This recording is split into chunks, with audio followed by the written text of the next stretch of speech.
हम लोग श्रीमद् भागवतम के तीसरे स्कंद के चौथे अध्याय के 11वें श्लोक को देख रहे हैं। आज इसके ऊपर दूसरा दिन है।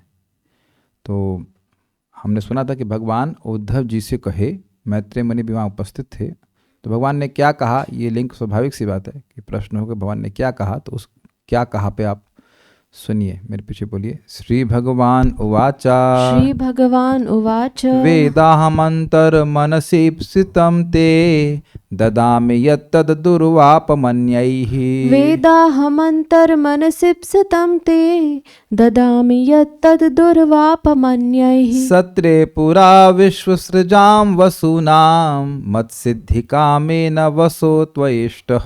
सत्रे पुरा विश्वसृजां वसूनां मत्सिद्धिकामेन वसो त्वयिष्टः। श्री भगवान उवाच श्रीभगवान् उवाच वेदाहमन्तर्मनसीप्सितं ते ददामि यत्तद् दुर्वापमन्यैः वेदाहमन्तर्मनसीप्सितं ते ददामि यत्तद् दुर्वापमन्यैः। तत्रे पुरा विश्वसृजां वसूनां मत्सिद्धिकामेन वसो त्वयिष्टः। सत्रे पुरा विश्वसृजां वसूनां मत्सिद्धिकामेन वसो त्वयिष्टः। श्री भगवान उवाच श्रीभगवान् उवाच वेदाहमन्तर्मनसीप्सितं ते ददामि यत्तद् दुर्वापमन्यैः वेदाहमन्तर्मनसीप्सितं ते ददामि यत्तद् दुर्वापमन्यैः। तत्रे पुरा विश्वसृजां वसूनां मत्सिद्धिकामेन वसो त्वयिष्टः। सत्रे पुरा विश्वसृजां वसूनां मत्सिद्धिकामेन वसो त्वयिष्टः। श्री भगवान उवाच श्रीभगवान् उवाच वेदाहमन्तर्मनसीप्सितं ते ददामि यत्तद् दुर्वापमन्यैः वेदाहमन्तर्मनसीप्सितं ते ददामि यत्तद् दुर्वापमन्यैः। सत्रे पुरा विश्वसृजां वसूनां मत्सिद्धिकामेन वसो त्वयिष्टः। सत्रे पुरा विश्वसृजां वसूनां मत्सिद्धिकामेन वसो त्वयिष्टः। श्री भगवान वाचा, अर्थात श्री भगवान ने कहा, वेदा अहम, मैं जानता हूँ। क्या जानते हैं? अंतर मनसी इप्सितम ते मतलब तुम्हारे, और अंतर मन मतलब तुम्हारे अंतःकरण में, मन में क्या इप्सितम अर्थात इच्छा है। एकदम हिंदी जैसा है, इजी। तो जानने से क्या होता है? जाने ददामी, मैं उसको देता हूँ। इच्छा क्या थी? कि मैं भगवान का पार्षद बन जाऊं, ये उद्धव जी की इच्छा थी। तो भगवान पार्षद बना लिए। उद्धव जी नहीं, मेरा मतलब वसु की इच्छा थी। उद्धव जी तो भगवान के नित्य पार्षद हैं ही। अच्छा हुआ कि आप सामने की तरफ आ जाएं। हाँ, उद्धव जी तो भगवान के नित्य पार्षद हैं ही। एक वसु थे, वसुओं के बीच में उन्होंने इच्छा करी थी कि मैं भगवान का नित्य पार्षद हो जाऊं। तो भगवान अपना नित्य पार्षदत्व अभी तुरंत नहीं दे रहे हैं, उसको देने की इच्छा से उसका साधन बताएंगे, ध्यान रखिएगा। तो ददामी मतलब यत, उसको मैं दे रहा हूं, तद उसको दे रहा हूं, यत दुर्वापमन्य, तो उसको दे रहे हैं। तो कौन सी बड़ी बात है? कहते हैं दुर्वापम अन्ययी, अन्यों के द्वारा वह दुर्वाप है, अर्थात बहुत मुश्किल से प्राप्त है। मुश्किल से प्राप्त है क्या मतलब? प्राप्त होगा ही नहीं। जो भगवान से विमुख हैं वो भगवान के पार्षद कैसे बनेंगे? जैसे सोचिए, आप कोई कथा में आना ही ना चाहता हो तो वो कथा का अच्छा स्टूडेंट कैसे बन सकता है? I think this is clear. जो आना ही ना चाहे तो क्लास को अच्छे से कैसे समझेगा? क्यों वरुण प्रभु? आप आना चाहते हैं इसलिए आप आए ना। आप आएंगे, उसके बाद समझेंगे। आप लोग भी आए हैं तो समझेंगे या नहीं समझेंगे, कुछ एक बात हो सकती है, लेकिन नहीं आने से तो समझ में नहीं आने लगेगा ना। आपको अच्छा लगता है? परम पूज्य गौर कृष्ण महाराज जी बात कहते थे। कुछ लोग कहना, महाराज जी कथा में आते समझ में नहीं आते हैं। तो ठीक है, आने से नहीं समझ में आ रहा है तो नहीं आने से समझ में आने लग जाएगा? नहीं होगा ना। तो जो लोग अन्य हैं, अर्थात भगवान की इच्छा कर ही नहीं रहे हैं, भगवान की सेवा कर ही नहीं रहे हैं, तो वह भगवान के पार्षद बनेंगे कैसे? जब इस देह में भगवान की सेवा नहीं कर रहे तो भगवान की पार्षद कैसे बनेंगे? मतलब ऐसा नहीं कि भगवान कोई कॉम्प्लिकेटेड बात कर रहे हैं, बहुत सिंपल सी बात है। मैं आपकी कंपनी में काम करता ही नहीं हूँ, तो जब कंपनी में काम करता ही नहीं हूँ तो अच्छा काम कैसे करूँगा? प्रमोशन कैसे मिलेगा? प्रमोशन मिलने की बात तो अलग है। यहाँ देख रहे हैं भगवान प्रमोशन दे रहे हैं, तुम भगवान के मेरे पार्षद बन जाओगे, तो पर इच्छा थी इसलिए दे रहा हूं, अन्यों के लिए बहुत मुश्किल है। अच्छा, क्यों दे रहे हैं, मुझे ही क्यों दे रहे हैं, इधर मैत्रेय मुनि भी तो बैठे हैं, उनको क्यों देते हैं, मुझे क्यों दे रहे हैं, वैसा क्या विशेष है? तो कह रहे सत्रे पुरा, या अन्य को जगत में किसी को क्यों नहीं दे रहे हैं? तो कह रहे सत्रे पुरा, यानी पूर्व जन्म में एक सत्र हुआ था, यज्ञ हुआ था, जिसमें विश्व सृजाम वसुनाम, विश्व की सृष्टि करने वाले वसुओं के द्वारा सत्र हुआ था। तो वह विश्व की सृष्टि करना चाहते थे, लेकिन तुमने उस सत्र में भाग किस लिए लिया? मत सिद्धि कामेना, मेरी सिद्धि के लिए। अर्थात मैं मतलब हाँ, मैं आपका हो जाऊँ, मैं भगवान का हो जाऊँ, भगवान मेरे हो जाए, हमारा संबंध भगवान से जागृत हो जाए, इस कामना के संग वसु हो, अर्थात हे वसु, हे मेरे भक्त, त्वया इष्ट, तुम्हारे द्वारा मैं इष्ट अर्थात आराधित हुआ था। ये तो क्लियर हो गया, कल तो काफी समझाया गया था। ये देख लीजिएगा कि कल भले ही ये श्लोक थोड़ा कठिन लग रहा होगा, लेकिन आज कठिन नहीं लग रहा होगा। इज इट नॉट मोक्ष माता जी? समझ में आ रहा है ना? तो ये रिपीटिशन का बहुत बड़ा फायदा, और इसीलिए आज कई टीकाएं हैं, कल से भी और अधिक टीकाएं हैं, और उसमें कभी आप लोग ऐसा मत सोचना कि क्यों होगा, जितनी बार पढ़ेंगे वो बातें और समझ में आएंगी। चलिए आगे पढ़ते हैं। हम लोग कहाँ तक पढ़े थे? श्रीधर स्वामी की टीका पढ़ लिए थे, एक बार अनुवाद पढ़ते हैं प्रभुपाद जी का। हे वसु, मैं तुम्हारे मन के भीतर से वह जानता हूँ जिसे पाने की तुमने प्राचीन काल में इच्छा की थी। अब जब विश्व के कार्यकलापों का विस्तार करने वाले वसुओं तथा देवताओं ने यज्ञ किए थे, तुमने विशेष रूप से मेरी संगति प्राप्त करने की इच्छा की थी। अन्य लोगों के लिए इसे प्राप्त कर पाना दुर्लभ है, किंतु मैं तुम्हें यह प्रदान कर रहा हूँ। एक बात जरूर भक्तों के मन में होगी, वसु लोग हैं कौन? तो वसु 8 हैं, और इसके बारे में आप थोड़ा सा मुझे एक भक्त ने बताया, 6 स्कंद 6 अध्याय 10वां श्लोक मैं पढ़ दे रहा हूँ, यहाँ टीका में नहीं, मैं शेयर किया था। संकल्प का पुत्र संकल्प कहलाया, जिससे काम की उत्पत्ति हुई। भगवत अध्याय पर मैंने शेयर किया है, बाद में इसको टीका में शेयर कर दूंगा। वसु नाम के एक देवता थे, तो वसु के पुत्र अष्ट वसु कहलाए। वसु नाम के एक देवता थे, वो वंशावली वहाँ वर्णन हो रहा है, डिटेल में वहीं जाकर समझेंगे तो होगा। दक्ष कन्याओं के बच्चों का वर्णन हो रहा है, उसी में एक वसु नाम के देवता भी आए थे। तो वसु नाम के देवता थे, उनके पुत्र थे अष्ट वसु, और उनके नाम सुनिए द्रोण। और यही द्रोण नंद महाराज में प्रवेश करके भगवान के प्रति पितृत्व को प्राप्त किए। नंद महाराज वसु नहीं है, द्रोण और धारा हम सुनते हैं ना, वो नंद महाराज और माता यशोदा बने, ऐसा बाह्य रूप से सुनते हैं ब्रह्मा जी के आशीर्वाद से। लेकिन ब्रह्मा जी के आशीर्वाद से कोई भगवान का बाप नहीं बन सकता है। पिताजी भगवान के भगवान ही हैं, सॉरी, पिताजी भगवान के नंद महाराज ही हैं, कोई और नहीं बन सकता। लेकिन उनके थ्रू, नंद महाराज के थ्रू द्रोण नामक वसु ने भगवान के पिता होने का सुख अनुभव किया। उसी प्रकार से ये वसु हैं, ये उद्धव जी के शरीर में प्रवेश किए। तो उसके बाद क्या नाम है? प्राण, ध्रुव, अर्क, अग्नि, दोष, वास्तु तथा विभावसु। द्रोण नामक वसु की पत्नी अभिमति से हर्ष, शोक, भय इत्यादि पुत्रों का जन्म हुआ। तो ये आगे की बात है। प्राण जो हैं ये ही हैं उद्धव, जो प्राण नामक वसु हैं वही उद्धव हैं।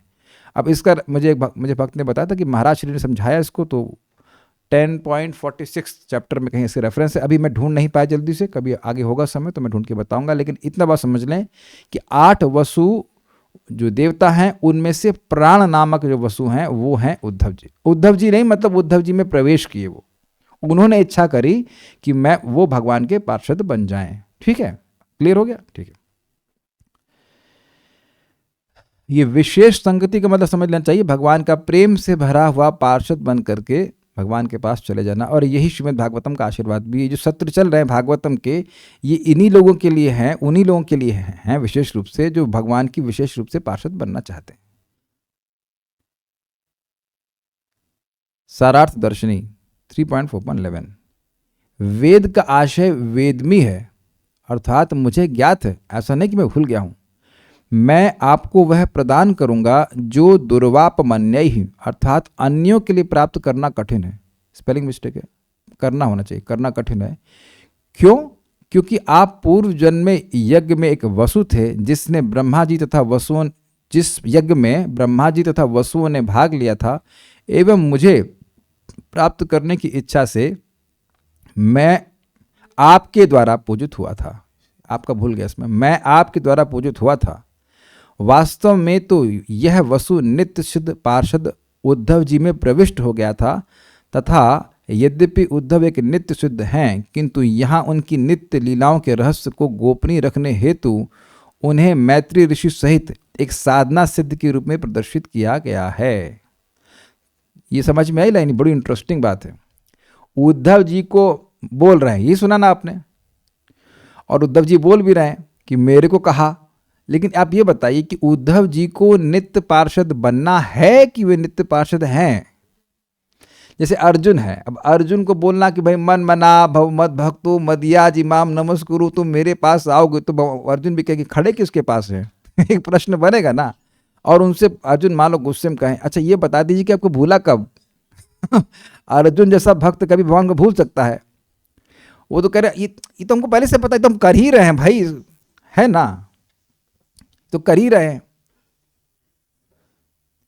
तो वो केवल अर्जुन को ऐसे भगवान बोल रहे हैं जैसे मानो उनको कोई सिद्धि की कामना हो। अर्जुन जैसे अर्जुन की सिद्धि की कामना हम लोग करें तो बहुत बड़ी बात है कि जैसे अर्जुन ने प्रेम किया भगवान से, काश हमें वैसा प्रेम मिल जाए। अग्रीड? उसको 11वें अध्याय में कह चुके, अरे मैं प्रेम में आपको क्या क्या कह दिया, कृष्ण कहा, यादव कहा, मजाक किया, तो ऑलरेडी उस स्तर पे हैं वो, तो वह उनके लिए नहीं बोला जा रहा है, वो उनके द्वारा हमें कहा जा रहा है। तो अब समझ में आ गया, जैसे भगवान अर्जुन जो नित्य सिद्ध पार्षद हैं उनको शिक्षा दे करके हमें समझा रहे हैं, जैसे सास अपनी बेटी को डांटती है बहू को शिक्षा देने के लिए। इस तो समझ में आ गया होगा, तो बिल्कुल समझ में आ गया होगा ना, आसान है ना। हाँ, सास, ये प्रभुपाद समझाते हैं, सास अपनी बेटी को डांटती, तुमको रोटी बनाना नहीं आता है, रोटी जलाती हो, तो बहू भी सुन रही, यार ऐसे नहीं चलना चाहिए, तो वो बेटी को डांटती है बहू को सिखाने के लिए। तो भगवान अपने शुद्ध भक्तों को सिखाते हैं ताकि अन्य जो लोग हैं वो सीख पाएं। तो मैत्रेय मुनि को समझा रहे हैं कि तुमने मेरी प्राप्ति की कामना करी, इसलिए मैं तुमको वो साधन दूंगा जिसके द्वारा तुम मेरी प्राप्ति कर लोगे नित्य पार्षद के रूप में। और आगे के श्लोकों में एक बड़ा क्लियर है, भागवत के द्वारा। ठीक है, तो आप लोग क्या आपके मन में क्या आइडिया आ रहा है कि श्रीमद् भागवतम के द्वारा भगवान का नित्य पार्षदत्व हमें प्राप्त हो जाएगा? तो मैत्रेय मुनि को अभी अच्छा आइडिया आ गया, this is good, this is good. तो ये बात यहाँ गोपनीय रख रहे हैं मैत्रेय ऋषि के सामने कि ये तो नित्य पार्षद है। कुछ समझ में आया? अगर नित्य पार्षद को कहें कि देखो तुम मेरे नित्य पार्षद हो, लेकिन नित्य पार्षद बनने के लिए मैं तुम्हें साधन बता रहा हूं, तो कहेंगे अरे ये क्या, ये तो पहले से ही सिद्ध है। कभी कभी लोग ऐसा कहते हैं कि महाप्रभु की लीला में तो बस सब नित्य सिद्ध ही पार्षद हैं, मतलब वो लोग ड्रामा कर रहे हैं कि हम साधना कर रहे हैं। अगर केवल ड्रामा ही कर रहे होते सब लोग, तो फिर महाप्रभु ने उद्धार, महाप्रभु को पतित पावन क्यों कहते फिर? तो वो कहने ना पार्षद पावन। आपने कभी सुना है कि पार्षद पावन महाप्रभु का नाम? इट इज इंटरेस्टिंग, दोनों में पीपी ही आ रहा है। महाप्रभु इज नॉट कॉल्ड पार्षद पावन, उनके पार्षद तो खुद ही जीवत जगत को पवित्र करने वाले हैं, वो तो है ही पवित्र, उनको पतित पावन कहा जाता है। ये समझ पा रहे हैं? बड़ी इंटरेस्टिंग बात है कि उद्धव जी नित्य सिद्ध पार्षद हैं, लेकिन वहां उनको वसु आदि कह करके छुपा करके वो बोल रहे हैं कि तुमको तुम्हें मतलब मेरा नित्य पार्षद बनने के लिए मैं तुम्हें साधन बताऊंगा। तो मैत्रेय मुनि से ऐसे करें, छुपा करके कह रहे हैं। भगवान का स्टाइल ही ऐसे बोलने का कि बोलेंगे ये, और जिसको समझना होगा वो समझ लेगा, वो दूसरा वाला कुछ और समझेगा, जिसको समझना चाहिए वो भी समझ लेगा, ऐसे करके बोलते हैं। क्या इसको अप्रिशिएट कर पाए आप लोग? ये कुछ ऊपर से गया ये है ना? लोग कुछ रिस्पॉन्स भी नहीं दे रहे हैं। ओहो, सबके गर्दन में ब्रेसेस लगे हुए हैं। हाँ तो बोलो, ना तो बोलो भाई, कुछ तो समझ। आगे कैसे बोलो? आपको सबको बोलने के लिए तो नहीं बोल सकता। समझ में आ गई बात? ये नहीं आई, ऊपर से गई। अरे अरे ठीक है, ठीक है। हाँ, माइक पे बताइए, माइक पे बताइए। आप शौनक ऋषि की तरह सभी श्रोताओं का प्रतिनिधित्व करते हैं, कोई क्लैरिफाई कीजिए कि क्या समझ में नहीं आया। हाँ बताइए। प्रभु जी सब समझ आ गया, पर ये एक साधना सिद्ध के रूप में इसका क्या अर्थ है? हाँ भाई देखिए, इसमें फर से पढ़ते हैं, किंतु यहाँ उनकी नित्य लीलाओं के रहस्य को गोपनीय रखने हेतु उन्हें मैत्रेय ऋषि सहित एक साधना सिद्ध के रूप में प्रदर्शित किया गया। भाई मैत्रेय ऋषि भगवान के नित्य पार्षद नहीं है, वो महाभागवत है, सब कुछ है, लेकिन साधना करके महाभागवत बने, है ना। तो अब उसी तरह से उद्धव जी भी हैं भक्त, लेकिन कह रहे हैं कि तुम मेरे नित्य पार्षद हो बनने के लिए जो साधन है वो उनको बता रहा हूं। मतलब ऐसा लग रहा है कि मानो उद्धव जी भी साधना सिद्ध हों। समझ में आ रहा है? नहीं तो हम रिलेट नहीं कर पाएंगे ना। मैत्रेय मुनि भी रिलेट नहीं कर पाएंगे। जब नित्य पार्षद है ही पहले से, तो उसको लिए साधना क्या करेंगे? साधना वो व्यक्ति करता जो सिद्ध ना हो। Is it okay? तो ऐसा बोल रहे हैं, इस तरह से बोल रहे हैं कि लग रहा है कि उद्धव जी जो है साधना सिद्ध है। यस, और एक्चुअली वो रेफर वसु को कर रहे हैं, क्योंकि वसु साधना सिद्ध नहीं है, सिद्ध नहीं है अभी वो साधना सिद्ध ही है। यस, वो साधना कर रहे हैं। उद्धव जी को इस प्रकार से इच्छा करने की जरूरत नहीं है। जैसे आप देखिए, ये कई बार होगा, रुक्मिणी जी के बारे में आपने सुना था, रुक्मिणी जी इच्छा कर रहे हैं कृष्ण हमारे पति हो जाए, क्या होगा, शादी होगी कि नहीं होगी? अरे कॉन्स्टेंटली तो वो उनकी पत्नी ही है कि नहीं? क्या भगवान है ना, 5,000 साल पहले शादी नहीं हुई है? वो तो शादी तो उनकी नित्य ही हुई है। इस लीला में इस प्रकार से बता रहे हैं, ठीक है। तथा कुछ विद्वान कहते हैं कि नित्य परिकर उद्धव द्वारका में रहे और उद्धव जो वसु थे वे सरस्वती नदी के तट पर आए। आप कहेंगे एक बात बोलो, उन्हें एक बात नहीं बोलेंगे, दोनों बातें हो सकती हैं। यह भी है कि उद्धव जी द्वारका में रह गए, द्वारका में रह गए तो बद्रिकाश्रम किसको भेजे? तो ये भी अंडरस्टैंडिंग आप समझ सकते हैं कि उद्धव जी अन्य द्वारका के पार्षदों की तरह द्वारका में ही रह गए और वसु को भगवान बद्रिकाश्रम भेजे, तो वह वसु भी तो भगवान के भक्त हैं, बहुत भगवान की कामना कर रहे हैं, तो वह उद्धव जी के रूप में आ गए किसके पास? भगवान के पास। फिर भगवान उनको भागवत का उपदेश देंगे, कहेंगे ये भागवत का उपदेश जाकर नारायण ऋषि के पास जाओ, कि कहोगे तो तुम मेरे पार्षद बन जाओगे। ये सीक्वेंस है। मैं फिर से रिपीट कर रहा हूँ, उद्धव जो भगवान के नित्य पार्षद हैं वो भगवान के साथ वहीं द्वारका में रह गए। भगवान के साथ, भगवान तो प्रभास में आ गए? नहीं, भगवान अपने को विस्तार करके प्रभास में आए थे, अप्रकट रूप में वह द्वारका में ही रहे। कंफ्यूजिंग लग रहा है? बहुत अच्छा है। Krishna is not simple to understand simple to understand, ऐसे ही पढ़ लेंगे। तो भगवान द्वारका में ही रहे और उद्धव जी द्वारका में ही रहे। ओहो यस, और भगवान द्वारका में रहे, उद्धव जी द्वारका में रहे, और उद्धव जी के विस्तार कह लीजिए, उनके अंश विस्तार कह लीजिए, वह वसु थे, वह उद्धव जी के रूप में आ गए। अभी बद्रिकाश्रम गए नहीं, वो आ गए फिर भगवान के पास भाष क्षेत्र में, और वहां पे भगवान उनको वसु संबोधित कर रहे हैं और कह रहे हैं कि तुमको मैं वह भागवत रूपी साधन बताऊंगा जिसके द्वारा तुम मेरे नित्य पार्षदत्व को प्राप्त कर लोगे। ये आप मतलब आगे के श्लोकों में बताएंगे। इस तरह से भी आप समझ सकते हैं, ये इजी है, ये भी सही है, ठीक है। श्रीमद विजय ध्वज तीर्थ कृता पद रत्नावली 3.4.11। हरि ने इसके बाद क्या कहा? मतलब देखा उद्धव जी पर, अब फिर क्या कहा? प्रश्न हो तो ये क्या कहते हैं? इस पर कहते हैं कि वेदिति श्री कृष्ण अनुराग युक्त हास और अनुराग युक्त चितवन से देखते हुए वसु को कहते हैं कि, पिछले श्लोक से लिंक लेते हुए, कि हे वसु अर्थात हे मदभक्त शिरोमणे, मेरे भक्तों में सर्वश्रेष्ठ, मैं तुम्हारे अंतर मनसी प्सुतम अर्थात तुम्हारी मनोवांछा को जानता हूं। तो इससे क्या जानते हैं? तो क्या, यदि यह प्रश्न हो तो कहते हैं कि ददामी अर्थात मैं तुम्हारा अभिष्ट प्रदान करूंगा, अर्थात प्रदान करने की इच्छा करता हूं। क्योंकि अभी भगवान ने उनको नित्य पार्षद का गुण दे नहीं दिया है, भगवान नित्य पार्षदत्व का गुण देना चाहते हैं, इसलिए भागवत रूपी साधन को दे रहे हैं। अब आप लोग बुद्धिमान हैं, अब आप लोग समझ गए कि मैं अभी क्या कहने वाला हूं। Can you guess what I am going to say? मैं फिर से रिपीट कर रहा हूं। भगवान वसु को, अगर क्लियरली कहे, उन वसु को जो उनके भक्त सर्वश्रेष्ठ हैं उनको अपना नित्य पार्षद बनाना चाहते हैं, इसलिए उनको भागवत रूपी साधन दे रहे हैं। माइक पे बताइए, मैं समझ गया कि आप समझ गए, लेकिन आप बताइए तो मैं प्रसन्न होंगे कि आप समझ गए। भगवान इंगित कर रहे हैं कि वो हमें भी अपना नित्य पार्षद। इतना धीरे क्यों बोल रहे हैं? किसी और पार्टी की हैं? बोलिए जोर से।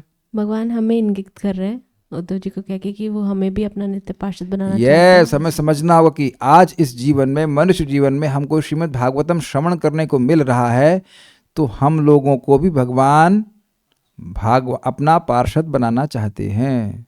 मी, हाँ तुम कौन? मैं? हाँ तुम यस आप। मी ना, यस व्हाई नॉट। और इसीलिए तो आपको लेके आ रहे हैं बार बार, नहीं तो कुछ व्हाटएवर, कौन बनेगा करोड़पति व्हाटएवर, कौन बनेगा रोडपति, not crorepati. Crorepati is a person who stands 16 rounds every day, it becomes 1 crore names per year. इसी तरह कुछ देख, अब मुझे कहाँ से याद आ गया, हम सॉरी, याद नहीं करना चाहिए, लेकिन मैं बोल रहा था कि we could have been just doing some nonsense. कुछ ना कुछ कर रहे होते ना, जगत में लोग इस समय कुछ ना कुछ कर ही रहे हैं जिससे बहुत कुछ बन जाए, लेकिन वह नित्य पार्षद नहीं बनेंगे, नित्यबद्ध ही बनेंगे। अग्रीड? बिल्कुल समझ लीजिए, बहुत भाग्य है। ये ना सोचना कि जो उद्धव जी का भाग्य है वो हमारा भाग्य नहीं है, हमारा भी वही भाग्य है। ठीक है। अगर वसु पूछे कि भगवान क्या आपने इसे दूसरों को भी दिया है आप मुझे ही दे रहे हैं या किसी और को भी दिया, तो इस पर कहते हैं कि दुर्वापमन्य, ये अन्यों को अधिकृत श्रेण प्राप्त होता है। अब एक बात इससे सूचित हो रही है कि भाई कृच का मतलब होता है कठिनाई से, तो लग रहा है कि बहुत कठिनाई होगी तो फिर भी मिल जाएगा, लेकिन यह अर्थ नहीं है। भागवत रूपी साधन मिलना कठिन है, बिना भागवत के नाम के भक्ति की तो आप भगवान की प्राप्ति कर ही नहीं सकते हैं। Is that okay? साधु कृपा नाम बिना प्रेम नहीं होए, लेकिन साधु की कृपा और नाम मिलता भी तो नहीं है, यही तो बात है। कुछ आप मेरी बात समझ रहे हैं? अतिकृत श्रेण मतलब ये साधन नहीं मिलता है। कुछ सुनाई पड़ रहा है? मैं तुमको, देखिए आप लोग समझ नहीं पा रहे अभी, मैं तुमको वह दे रहा हूं, तो आप ऐसा सुन रहे हैं शायद कि मैं तुमको अपना नित्य पार्षदत्व दे रहा हूं, लेकिन भगवान यह नहीं कह रहे हैं। भगवान कह रहे हैं कि मैं तुमको अपना नित्य पार्षदत्व यानी नित्य पार्षद होने का साधन बता रहा हूं, वो दे रहे हैं। मैं तुमको साधना बता रहा हूं, साधना दे रहे हैं। अब आगे देखना है स्पष्ट, तो वो साधना भी नहीं मिलती है, क्योंकि एक बार साधना मिली तो आपको पार्षदत्व मिला, एक बार भागवत मिली तो आप पार्षद बनोगे। कुछ समझ में आ रहा है भक्तों? गुप्ता जी समझ रहे हैं? पक्का बनेंगे आप, बिल्कुल बनेंगे 100%। मी यस, अगर नहीं बनना होता तो हम नहीं आए होते भागवतम में। मेरे मन में गाना गाने का मन कर रहा है, समझिए कौन सा गाना? शायद तेरी मुक्ति का ख्याल, निश्चित तेरी मुक्ति का ख्याल दिल में आया है, इसीलिए कृष्ण ने तुझे भागवत में बुलाया है। 100%। अच्छा ये बताइए कि क्या यह श्लोक, क्या मैंने गाना जो गाया गलत है? ये श्लोक के आधार पर है कि नहीं? भागवत पे का विस्तार जो भी करेंगे वो सब भागवत ही है। भगवान बोल रहे हैं कि मेरी भी इच्छा थी, तुम्हारी नित्य पार्षद बनने की इच्छा थी, तो मेरी भी इच्छा थी। तुमको नहीं पता था कि मैं कौन सा साधन दूंगा, अग्रीड। तुमने केवल ये इच्छा करी कि तुम मेरे पार्षद बन जाओ, तुम्हें ये नहीं इच्छा, तुम्हें यह नहीं पता था तुम बनो कैसे। तो वो तो भगवान जानते हैं ना कि कैसे बनेंगे। तो भगवान कह रहे हैं कि मेरी इच्छा हुई कि मैं इस भक्त को साधन कराऊं, साधन दूं। This is amazing. मुझे याद है कि एक बार हम नाम ले रहे हैं, मेरे मामा जी मेरे संग भरतपुर गए थे, और वहाँ पे मैं वो पढ़ा रहा था, वयम तुना वितृप्यामः उत्तम श्लोक विक्रमे यश शृण्वताम रसज्ञा नाम स्वादु स्वादु पदे पदे। और श्लोक बड़ा मजेदार था, तो सुने वो, तो कहते बड़ा अच्छा है, हमारा भी मन कर रहा है पढ़ने का। अब पता नहीं मामा जी कितना पढ़ रहे हैं हमको नहीं पता, लेकिन हमारी मामी जी बहुत अच्छे से सुनती हैं भागवत, तो उनको बहुत अच्छा लगा। ओहो, पति की 50% धर्म पत्नी को मिल जाता है, तो उधर तो 100% हो गया। मामा जी भी थोड़े व्यस्त हो सकते हैं, अच्छा लगता है उनको सुनना, लेकिन शायद थोड़ा कम समय मिल रहा है, लेकिन वो तो मामी जी तो बड़े खुशी से सुनती हैं। तो ऐसे ही सुन रही हैं, ऐसे ही उनको लेके आ गए भगवान। मैं एग्जाम्पल अपने रिश्तेदारों का नहीं दे रहा हूँ, सभी लोग की बात कर रहा हूँ। ऐसे ही नहीं, चुन चुन के लाऊंगा, समझ रहे? We are being hand, not मारूंगा, लाऊंगा लाऊंगा। Krishna is hand picking all of us. और ये एक भी बात मैं केवल इमोशनली नहीं बोल रहा हूँ, ऑल बेस्ड ऑन ट्रूथ आपके सामने रखा हुआ है। अन्यों के द्वारा जो मुश्किल से प्राप्त है, अब हम प्रैक्टिकल बोल रहे हैं। इधर कुछ साल पहले मैं गया था इधर कुंभ मेला में, तो वहाँ एक सन्यासी खड़े हुए थे, दूसरे हम लोग कैंप में गए थे देखने के लिए क्या हो रहा है वहाँ पे, कौतूहलवश। हमें उस सच्चिदानंद की प्राप्ति करनी है, हमें उस सच्चिदानंद की प्राप्ति करनी, ये वो सब लोग कह रहे हाँ हाँ उस लगता, लेकिन ये नहीं बोले कि वो है कौन और कैसे प्राप्ति होगी, है कि नहीं? कभी हम लोग बोले ऐसा कि हमें उस सच्चिदानंद की प्राप्ति करनी? नहीं, कृष्ण के चरणों की प्राप्ति करनी, बिल्कुल स्पष्ट है कि नहीं? तो जब तुम्हारा गोल ही क्लियर नहीं है तो साधना कैसे क्लियर होगी? मुझे कहाँ जाना है, कहाँ, वहां जाना है, तो वहां मतलब कहाँ? बाथरूम में कहाँ जाना है बताइए? पहले तो साध्य का निर्णय होना चाहिए ना कि भाई आपको जाना कहाँ है, उसके अनुसार आप साधन का निर्णय लेते हैं। आप वरुण प्रभु उम्मीद है कि आप हवाई जहाज में बैठ के तो नहीं आए होंगे, वहां से साइकिल से आ सकते हैं या स्कूटर से आ जाएंगे, इज इट नॉट? साध्य का निर्णय होना चाहिए। तो कह रहे अरे साध्य ही नहीं पता होता लोगों को, मेरी पार्षद बनने की इच्छा ही नहीं होती, और इच्छा हो भी जाए तो साधन नहीं मिलता है। तो इसीलिए कह रहे दुर्वापा बनने, जो साधन दूसरों के लिए दुर्लभ है वह मैं तुमको दे रहा हूं। It's very nice. दूसरों से क्या तात्पर्य है? कौन दूसरा? तो इस पर कहते हैं अन्य, अर्थात ये टीका से ले लिया, अन्य, अन्य को तोड़ रहे हैं, अन्य अर्थात मद भक्ति रहितई। ये मद भक्ति रहित वहां पे श्लोक में नहीं है, ये टीका से ले लिया सीधे। अन्य मतलब जो मेरी भक्ति से रहित हैं उनके लिए। अच्छा, इंटरेस्टिंग, यानी कि जो लोग भक्ति से युक्त हैं उनके लिए भगवान मुश्किल नहीं है, लेकिन जो भक्ति से रहित हैं उनके लिए मुश्किल है। अन्य का अर्थ है जो मेरी भक्ति से सर्वदा शून्य है, भक्ति करते ही ना जब करेंगे, अरे प्रसाद खाने भी नहीं आते। कभी कभी ऐसे लोग होते हैं। एक व्यक्ति था, मैं उसको प्रसाद दे रहा था जब नौकरी कर रहे थे, तो कह रहे थे प्रसाद नहीं खाएंगे, हमने सुना है हमारे फूफा जी बोल रहे हैं कि लोग प्रसाद खिला के दिमाग डिस्टर्ब कर देते हैं। उन्हें कहा वाह। मैंने कहा एक बात तो है, इसको प्रसाद पे विश्वास बहुत है, इतना महिमा विश्वास है कि भाई ये खाएंगे तो गड़बड़ हो जाएगा, लेकिन खाया नहीं इसने। इंटरेस्टिंग है कि नहीं? चलिए, एक नोट दिया गया है, ये परम पूज्य राधा गोविंद महाराज जी इस पर प्रवचन किए थे, तो एक भक्त ने शेयर किया, बहुत अच्छा लगा। जिनका ये भक्ति रहित है, सो मतलब क्या है जरा सुनिए। जिनका हृदय शून्य तोय है, तोय मतलब जल, ठीक है, उनके हृदय में जल नहीं है। कौन सा जल है देखिए, अर्थात भक्ति रूपी अमृत का जो कृष्ण रूपी नए नए सांवले बादल से बरसती रहती, उसका नितांत भाव है। समझ में आया? कृष्ण श्यामल बादल के समान है और वो जल भक्तों के हृदय में गिर रहा है, तो वो कृपा वो है नहीं, उनका हृदय सूखा हुआ है। तो ऐसे लोग जो भक्ति से रहित हैं, उनके पास सब सूखा पड़ा है, एक एक जो बूंद गिरी भी होती वह भी सूख गई वो नहीं है। तो ऐसे लोग जो है उनके लिए भगवान की प्राप्ति करना मुश्किल है। अच्छा, यदि वसु पूछे कि हे पद्मानने, अर्थात इनका मुख कमल जैसा है, आपके मुखारविंद से, आपके कमल रूपी मुख से निसृत इस अमृत जुष्ट वचनों पर, अमृत से युक्त वचनों पर बिना महान पुण्य के किसी का अधिकार नहीं हो सकता है। आपका इस प्रकार से साक्षात होना और आपके मुख से निकले हुए वचनों को सुनना, इस पर तो उसी व्यक्ति का अधिकार है जिसका बहुत बड़ा पुण्य हो। यही बोल रहे हैं भगवान, या कहीं और भी बोले हैं? प्रभाग क्षेत्र में बोले या किसी और क्षेत्र में भी बोले हैं भगवान?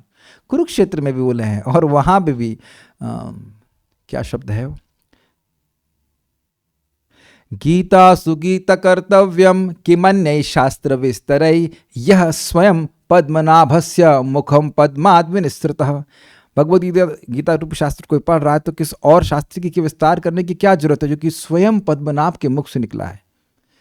तो भगवान की भगवद गीता पे भी अधिकार उन्हीं का है जो भक्ति से युक्त है। तो कोई पहले भक्ति नहीं किया तो भगवद गीता को वह नहीं पकड़ पाएगा, दिस इज नॉट पॉसिबल। तो कह रहे हैं आपके इस अमृत तुल्य वचनों पर तो अधिकार उसी व्यक्ति का है जो पहले महान पुण्य किया हो। तो मुझ जैसे व्यक्ति के लिए, जिसने कोई पुण्य कर्म का अनुष्ठान नहीं किया, उसके लिए कैसे संभव है? यदि यह शंका हो तो इस पर श्री कृष्ण कहते हैं कि सत्रे पुरा इति, स्पेलिंग मिस्टेक है, इसमें छोटा होना चाहिए। अब ये तो देखिए भक्तों का सहज दैन्य है। वरुण प्रभु वृंदावन में कैसे आए? अब समझ रहे ना, एक एक भक्त को पूछा जाए, नित्या प्रभु आप कैसे यहाँ पे फंस गए?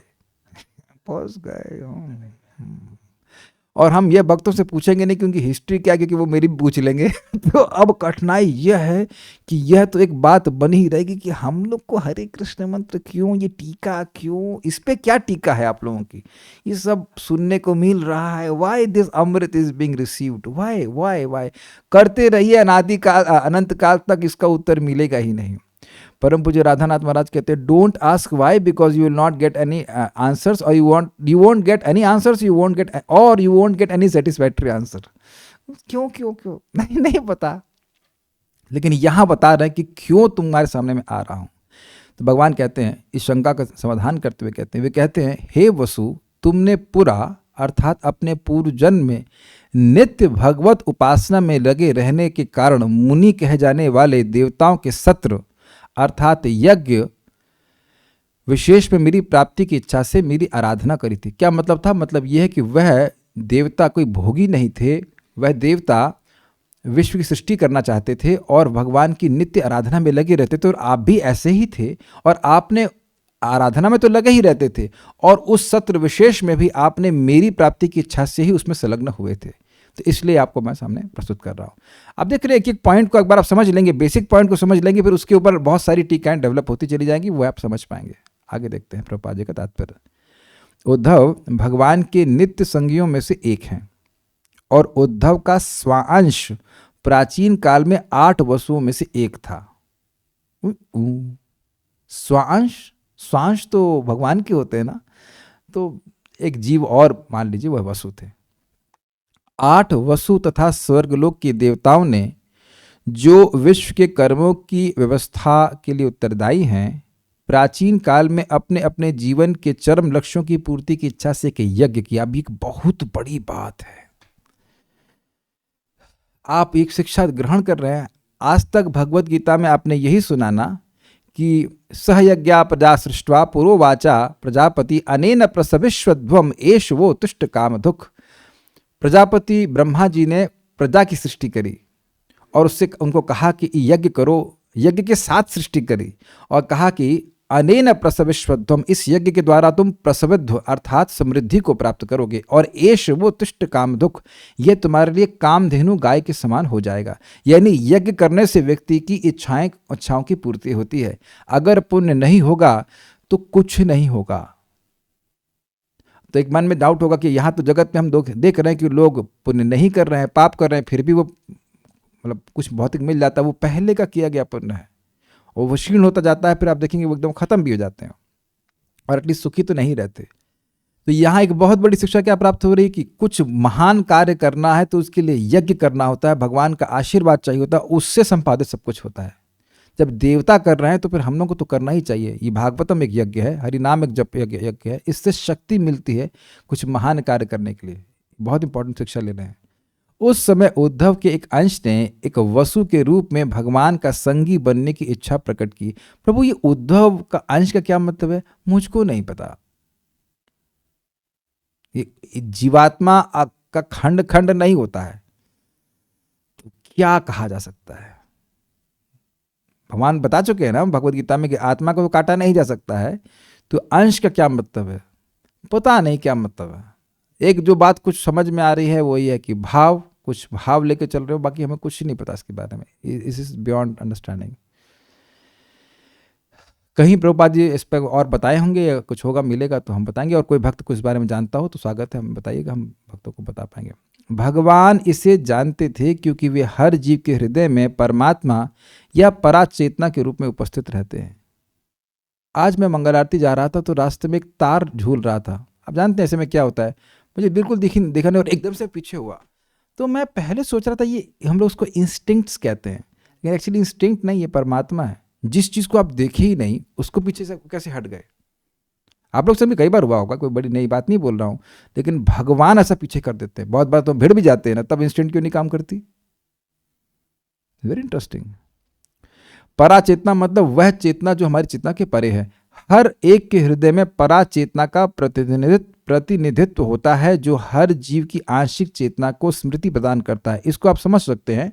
हम लोग हर दिन उठते हैं, नहीं पता कि उठते कैसे हैं, और उठते ही याद आ जाता है कि बाथरूम जाना है, ये करना है, पानी पीना, इत्यादि इत्यादि इत्यादि। कभी कभी आप देखिए भ्रम हो जाता है, कोई दोपहर में सो जाए, शाम को उठे उसे भ्रम हो जाता है कि सुबह हुई है। कभी हुआ आप लोग के संग?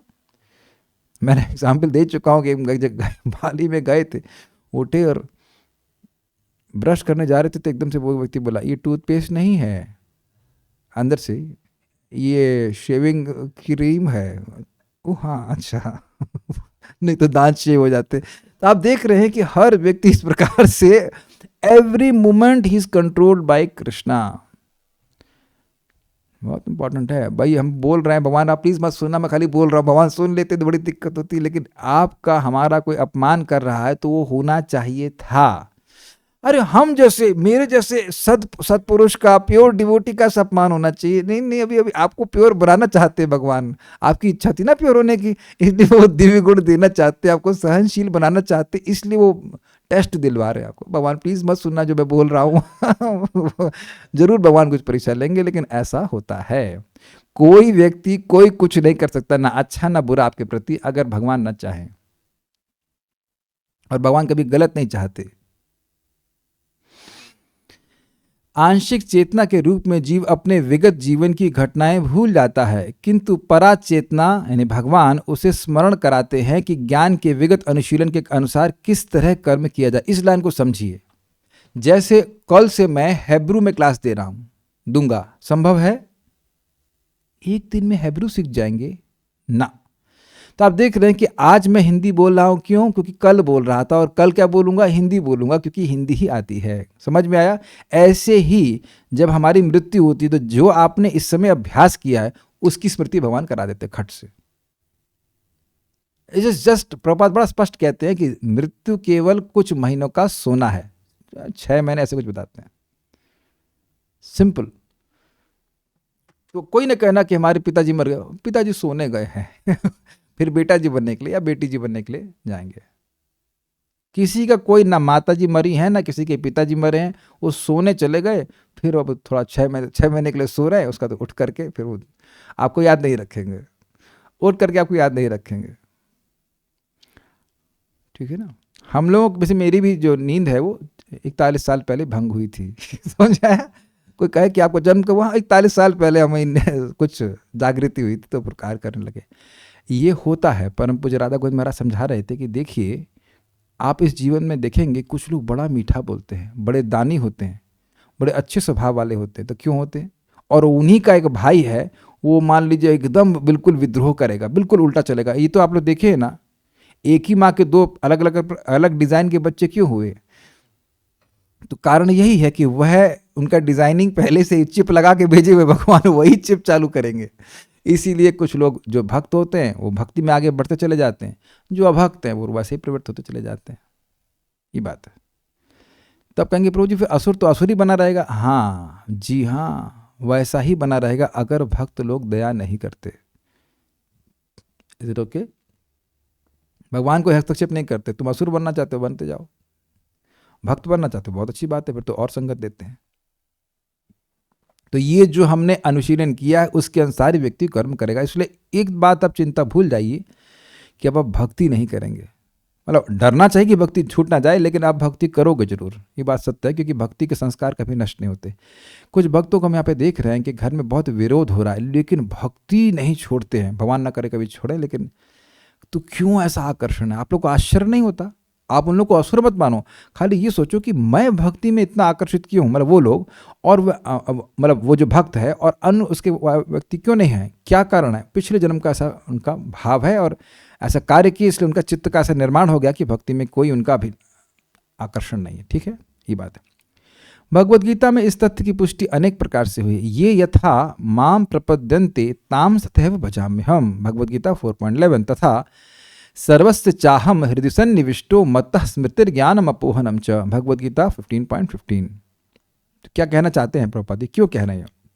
देखिए, सारे वसुओं ने, अब द्रोण की बात छोड़ दें, द्रोण तो खैर अलग भजन किए थे, द्रोण और उनकी शादी हुई तो द्रोण और दारा ने भी इच्छा करी थी, वो एक अलग पॉइंट है। लेकिन अब जो बात हो रही, सारे देवता थे और जितने वसु थे वो सब लोग भगवान के पार्षद नहीं बनना चाहते थे। एटलीस्ट इस कंटेक्स्ट में हम देखें तो उनको फिर वैसा सिद्धि नहीं प्राप्त हुई, लेकिन अब इनकी इच्छा थी तो भगवान ने उनको वैसा उसी ट्रैक पर पे आगे बढ़ा दिया।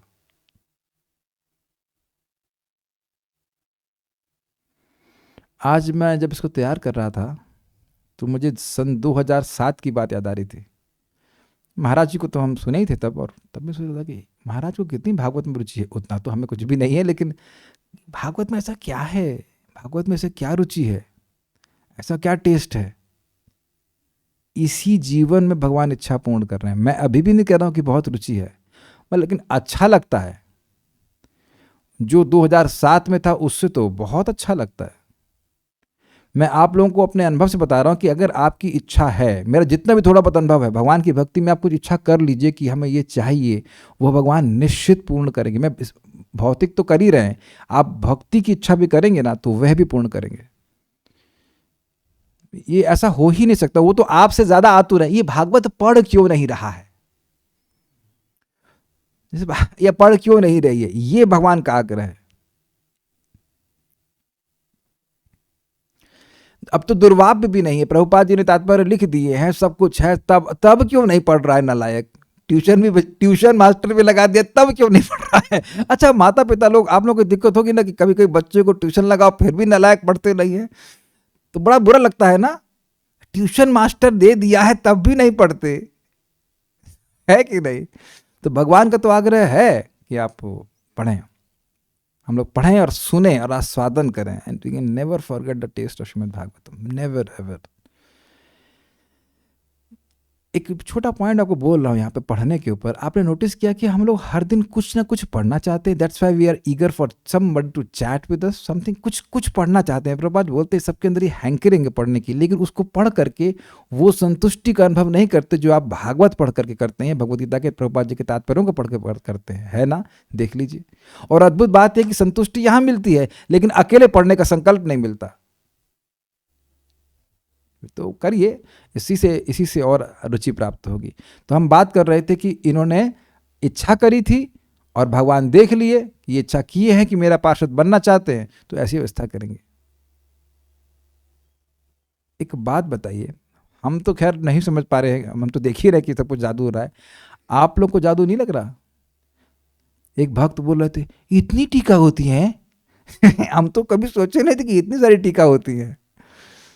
और आपने भी देख रहा होगा ना, देख रहे हैं ना कितना एक एक श्लोक में, एक एक शब्द में कितना रुचि है, क्या रुचिकर अर्थ आ रहे हैं। क्या ये सब आपको आश्चर्य नहीं लगता और आप कभी प्रश्न नहीं करते कि ऐसा क्यों हो रहा है? क्योंकि सभी भक्तों के हृदय में जो यहाँ पे हैं, एक इच्छा जरूर थी, भागवत कुछ सुनना चाहिए, कुछ अच्छी चीज होती है।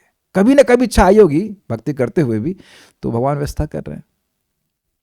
ओके, हर जीव को अपनी पसंद के अनुसार इच्छा करने की छूट है। Wow, is it not good?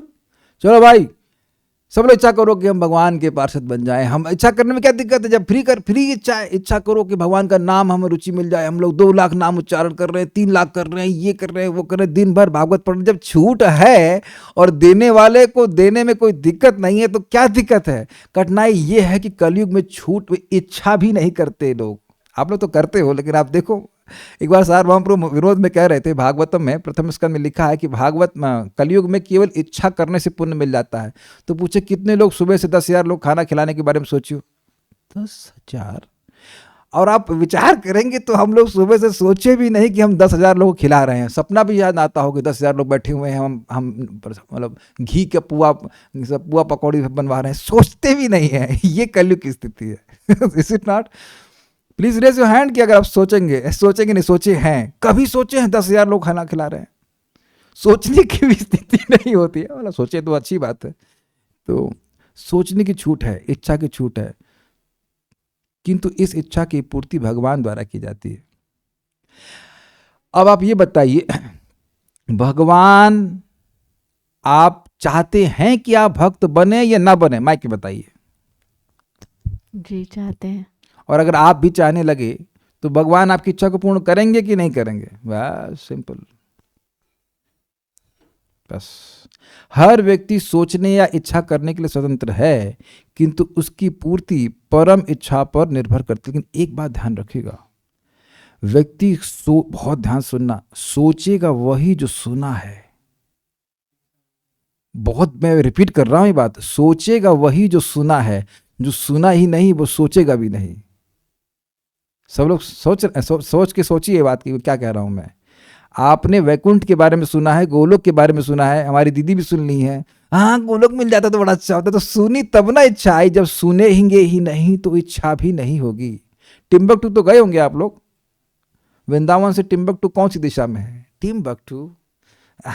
Not, न सुने न देखे, कुछ देखने की तो हर बात होता नहीं, इच्छा आती है सुनने से। क्या आपने कभी पानी पूरी खाई है? लोग ऐसे बोलते हैं कि नहीं, पानी पूरी क्या होता है? अब देखिए, सुनते ही आपकी इच्छा होगी कौन सी पूरी जो पानी में तली जाए। I am just saying, you just see that. मैं बोल रहा हूं तो इच्छा नहीं लगती है। Please be very careful what we are hearing, क्योंकि सुनने के द्वारा ही इच्छा आती है। अब हम नोट करेंगे, अच्छा ये पानी पूरी खाना, चलो भेजता हूं उसको मैं उसके पास। This is how so subtle.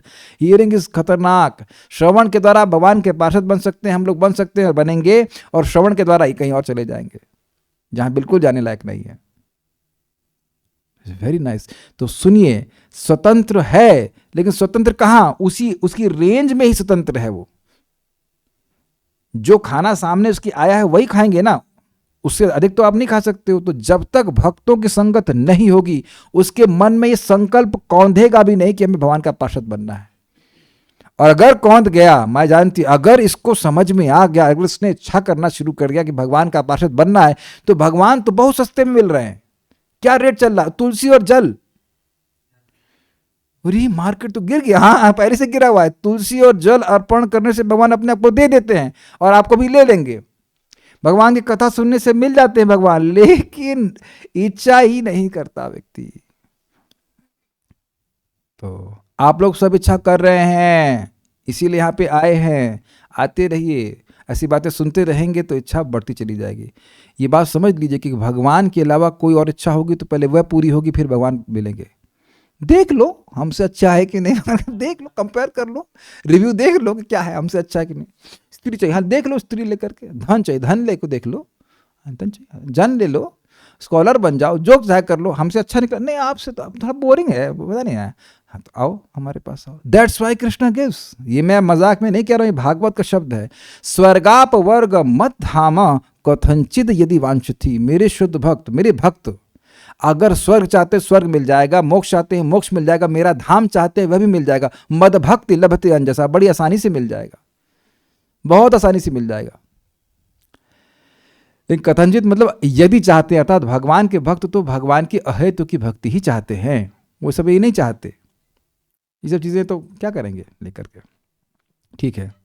इस नियम को मोरे मन कुछ और है, कर्ता के मन और द्वारा व्यक्त किया जाता है। मतलब हमारे मन में कुछ इच्छा है लेकिन करने वाला कोई और है, और वो और है भगवान श्री कृष्ण। उन्हीं की इच्छा से सब कुछ हो पाता है। इसीलिए श्रील भक्ति सिद्धांत सरस्वती ठाकुर जी कहते थे, हम कुछ कर पाएंगे यदि कृष्ण इच्छा करते हैं।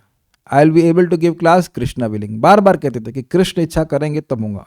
और इसी प्रकार से भक्तों को अभ्यास करना चाहिए। आप भोजन बनाने जा रहे हैं, भगवान से प्रार्थना करिए कि भगवान आप सहायता करेंगे तो हम आपकी कुछ सेवा कर पाएंगे, या कर पाए तो आपकी कृपा हुई तो हम कुछ कर पाए, आपकी कृपा होगी तो हम मंगल आरती के लिए उठ पाएंगे, जब कर पाएंगे। अहंकार से रहित होना चाहिए। We should accept our dependence on Krishna. जो हमारी भगवान पर निर्भरता है उसको सहज स्वीकार करना चाहिए, या हमारी जो भगवान पर सहज निर्भरता है उसको सहज रूप में स्वीकार कर लेना चाहिए। क्यों हम इस प्रकार से सोचे कि हम स्वतंत्र हैं जबकि है ही नहीं, ठीक है।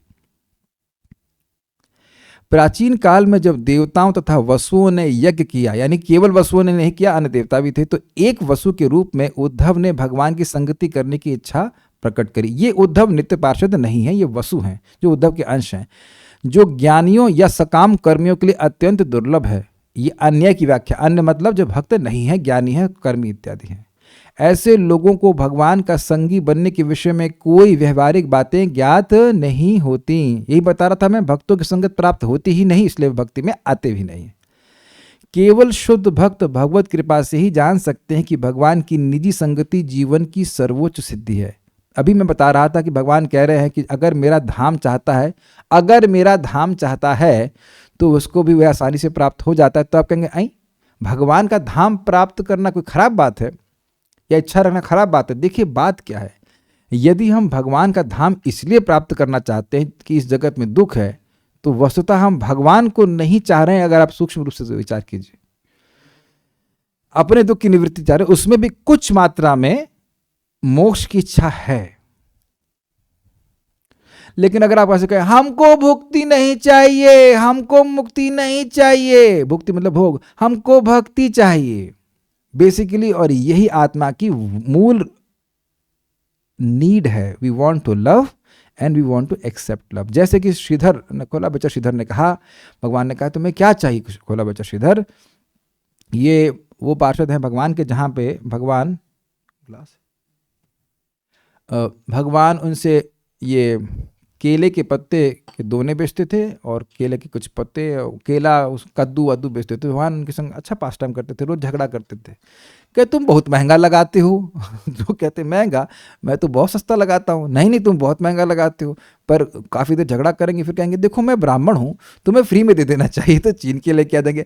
मतलब जो लक्ष्मीपति हैं वो कद्दू के लिए झगड़ा कर रहे हैं। Is it not amazing? तो भगवान को भी अच्छा लगता है, खोला बेचा श्रीधर को भी बड़ा अच्छा लग रहा है।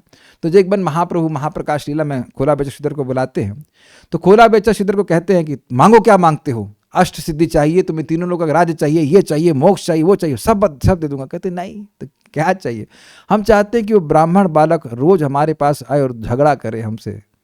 तो आप समझिए दिस लविंग एक्सचेंज, जो भक्त के हृदय में प्रेम होता है, तो भगवान से प्रेम का आदान प्रदान होता है, वो जीव को सबसे अधिक सुख प्राप्ति कराता है, चाहे वो कहीं पे भी हो। समझ में आ गया? इस जीवन का लक्ष्य के बारे में बात हो रही है, ये बात है। अब ये क्यों कह रहे हैं कि भगवत कृपा से जान सकते हैं? यही जीवन का लक्ष्य है और कोई जीवन का लक्ष्य नहीं है, यानी कि कृष्ण की प्रेममय संगति ही जीवन का लक्ष्य है, यह जानने के लिए भी भगवान की कृपा आवश्यक है। हम लोग सुन रहे हैं और इससे भगवान की कृपा है कि हम सुन रहे हैं, लेकिन जितना हमारा हृदय शुद्ध होगा उतना ये बात समझ में आएगी हमारे एकमात्र प्रेमास्पद कृष्ण है। प्रभुपाद इसको बताते हैं कि भगवान का नाम भक्त के हृदय में सूर्य के समान उदित होता है और उससे उसको रियलाइजेशन होता है कि उसके एकमात्र प्रेमास्पद भगवान श्री कृष्ण है। प्रेमास्पद मतलब प्रेम के विषय। ऐसा नहीं है कि हम लोग को प्रेम नहीं करना आता, हमें प्रेम ही करना आता है और कुछ नहीं करना आता है। हम अन्य लोगों की सेवा कर रहे हैं कि नहीं, लेकिन प्रेम को हमने जगह जगह बांट रखा है और ऐसे बैंकों में बांट रखा है जहां पैसा डूबना ही है। अग्रीड? भक्तों से प्रेम करना और भगवान से प्रेम करना, भक्त मतलब भगवान के केंद्र में रख करके, तो वो करेंगे तो बहुत अच्छे रिटर्न्स मिलेंगे। लेकिन अगर हम भक्तों में अपना प्रेम दे रहे हैं, वहां से कुछ बात कर रहे हैं, तो वहां से कोई रिटर्न नहीं मिलना, इसलिए हमें परेशानी होती है। मैं समझा पा रहा हूं इस बात को? It's very very important. आप लोगों के पास प्रेम है ही, हम सबके पास प्रेम पहले से, मान लो 100 रुपये का 100% प्रेम है। बस भ्रांति यह है कि अपने देह को और अन्य देह से लोगों चीज़ों को हम प्रेम अपना दे रहे हैं, अपनी सेवा दे रहे हैं, वहाँ कुछ मिलने वाला है नहीं। तो जैसे हम भक्ति करते रहते हैं, जितना जितना शुद्ध होते जाते हैं, उतना उतना ये बात समझ में आती है कि एकमात्र अगर प्रेमास्पद कोई है तो वो कृष्ण है। कृष्ण का मतलब कृष्ण, कृष्ण के भक्त, कृष्ण संबंधित जो लोग भी हैं। Is it okay? वैष्णव गुरु, हरि गुरु वैष्णव, है ना? ये तो है। हाँ, भगवत तो हरि गुरु वैष्णव है, हरि है, गुरु है और वैष्णव, ये हमारे प्रेम के विषय हैं। गुरु वैष्णव को गायब ना कर दीजिएगा। अच्छा, भगवान प्रेम के विषय है और हरि और गुरु गुरु गायब, तो कौन बताया? गुरु जी बताए ना, वैष्णव बताए ना। So never think that Krishna is without devotees. Okay? इसी बात को महाप्रभु ने तपन मिश्र को समझाया। साधिते साधिते जब प्रेमांकुर होए, साधन साध्य तत्व जानिबे निर्णय। उनको बहुत सारे शास्त्र पढ़ के भी समझ में नहीं आ रहा, तो महाप्रभु ने कहा हरे कृष्ण मंत्र करते जाओगे, तुम्हारा हृदय शुद्ध हो जाएगा, तो तुम समझ पाओगे कि जीवन का लक्ष्य क्या है, उसकी प्राप्ति का साधन क्या है। I am not becoming happy by sense gratification, ये बात समझ में आ जाती है। मैं इंद्रिय तृप्ति करके बिल्कुल सुखी नहीं हो रहा हूँ, मैं वहाँ पे सुखी होऊंगा ही नहीं, ये बात व्यक्ति को समझ में आ जाती है। और भगवान की भक्ति करके ही मैं सुखी होऊंगा, ये बात भी समझ में आ जाती है, तो फिर भक्ति ही करता है। ये बात वहाँ पे कह रहे हैं प्रभुपाद जी। ये भगवान की कृपा है, ये सब भगवान के नाम से श्रीमद् भागवतम के द्वारा होती है। भगवान ने उद्धव को आश्वासन दिया कि वे उनकी इच्छा पूरी करेंगे।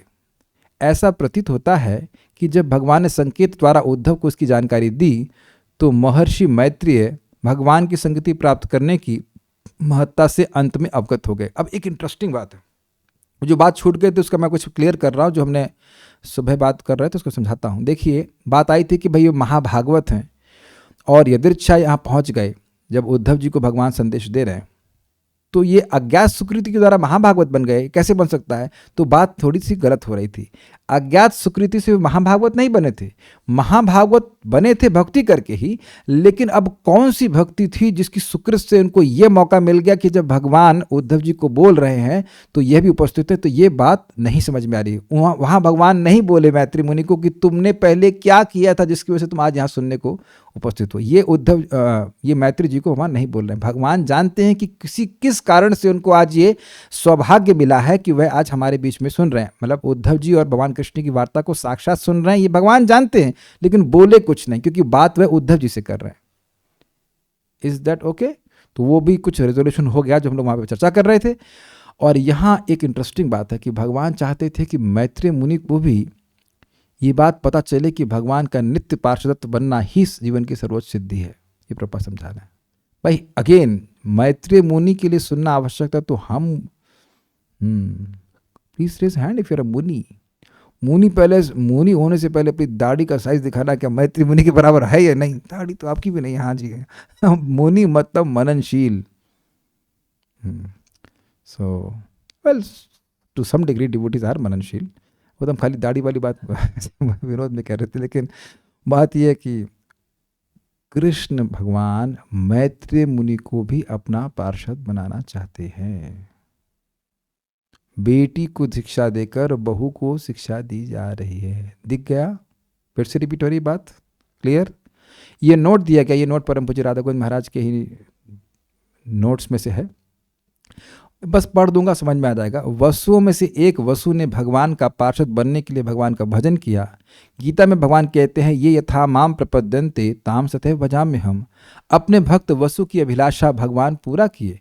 नित्य पार्षद उद्धव के भीतर वही वसु भगवत सेवा का लाभ प्राप्त किए, द्वारका में किए थे। ठीक है, पार्षद रूप से भगवत सेवा प्राप्त करना भक्तों यह केवल अनन्य भक्तों को ही सुलभ है। कृष्ण विमुख लोगों के लिए यह सर्वथा दुर्लभ है। थोड़ा सा पहले इस मिस्टेक हुआ, पार्षद रूप से भगवत सेवा प्राप्त करना यह केवल अनन्य भगवत भक्तों को ही सुलभ है। वो थोड़ा सा टाइपिंग एरर है। कृष्ण विमुख लोगों के लिए सर्वथा दुर्लभ है। नित्य लीला पार्षद उद्धव तो अप्रकट द्वारका में ही रह गए। उनके भीतर प्रविष्ट वसु ही उद्धव के रूप में प्रभास क्षेत्र आए हैं। इसी से भगवान श्री कृष्ण उनको वसु संबोधन कर रहे हैं। एक बात और समझने क्लियरली, वसु को उद्धव जी के शरीर में रहते हुए भगवान की सेवा का मौका मिला। उद्धव जी तो पहले ही योग्य हैं, पार्षद के देह में हैं, और उनके संग इनको भी मौका मिला। अब इनको भी नित्य पार्षदत्व प्राप्त हो ही जाए, अपना क्वार्टर अलग मिल जाकर कहे तो, है ना, तो इसलिए भगवान इनको भागवतम कहेंगे। अब कुछ क्लियर समझ में आ रहा है? क्योंकि आप कहेंगे भाई यह तो द्वारका में सेवा कर ही रहे थे, लेकिन कुछ कमी थी ना, तभी तो भगवान इनको कह रहे हैं कि नहीं, आपको मैं दे रहा हूं।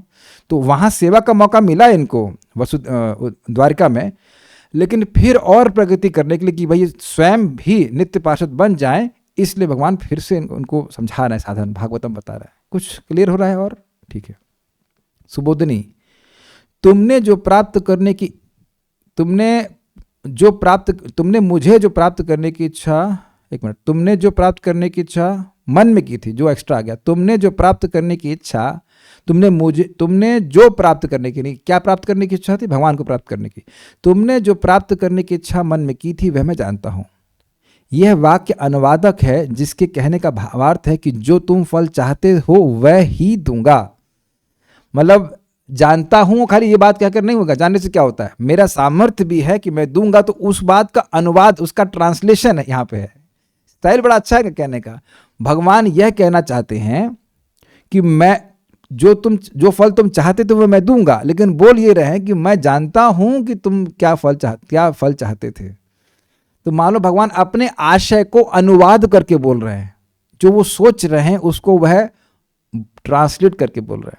कभी कभी आप देखेंगे मैं इंग्लिश की बात सोचता हूं, जो मान लीजिए परम पूज्य राधानाथ महाराज ने बोली है, तो उसको मैं हिंदी में अनुवाद करके बोल रहा हूं, तो भाषा की दृष्टि से अलग होगा, लेकिन अर्थ वैसे हो जाता है। तो कह रहे हैं ये जो भगवान बोल रहे हैं ये उस बात का अनुवाद है, ट्रांसलेशन है, कि भगवान ये मानो कहना चाहते थे कि मैं तुम्हें फल देना चाहता हूं, मैं तुमको दूंगा, ये बात। ठीक है, इससे यह सिद्ध होता है कि फल प्राप्ति का पहले ही भगवान ने आश्वासन दे दिया है कि मैं तुमको दूंगा ही। ठीक है, अन्यथा, अब बड़ा इंटरेस्टिंग है, अन्यथा काकतालीय न्याय की तरह अचानक फल मिला ऐसी शंका होने लगे। अरे ये क्यों बताने लगे? और नहीं तो अभिप्राय की शंका होवे कि ऐसा फल क्यों और किस लिए दिया। अभी तुमने नोट पढ़िए, बड़ा इंटरेस्टिंग है। काकतालीय न्याय एक सिद्धांत सूचक न्याय या कहावत है। इसका इस्तेमाल तब किया जाता है जब कोई बड़ी घटना संयोगवश बहुत बड़ी घटना के साथ या एक ही समय में हो जाती है। दोनों घटनाओं में कार्य कारण संबंध का धोखा होने की संभावना होती है कि यह घटना उस घटना का कारण है। तो यहां पे क्या है, उदाहरण पहले देख लीजिए। किसी ताड़ के पेड़ के नीचे कोई पथिक लेटा था, डेट समझ, पाम ट्री, और ऊपर एक कौवा बैठा था। कौवा किसी और उड़ा और उस उड़ने के साथ ही ताड़ का एक पका हुआ फल नीचे गिरा। यद्यपि फल पक कर अपने आप से गिरा था, तथापि पथिक ने यह दोनों बातों को साथ होते देख यही समझा कि कौवों के उड़ने से ही ताल फल गिरा। क्या सारे ताल फल कौवे उड़ उड़ कर गिराते हैं? ऐसा नहीं होता है। अब देखिए यहाँ क्या सब होगा, बात समझिए। यहाँ उद्धव जी भगवान से मिलने आते हैं जब भगवान का तिरोभाव होने वाला है। घटना नंबर 1, ये बहुत बड़ी घटना है, ठीक है। और भगवान ने अपनी प्राप्ति का उपाय बताइए, दूसरी घटना है। इनका आपस में कोई संबंध नहीं है। कोई भी भगवान के पास आ रहा है, मान लो सबको तो नहीं बता रहे हैं, हर कोई व्यक्ति भगवान के सामने आया तो भगवान ने अपनी प्राप्ति का उपाय नहीं बताया। जरासंध को बताए क्या?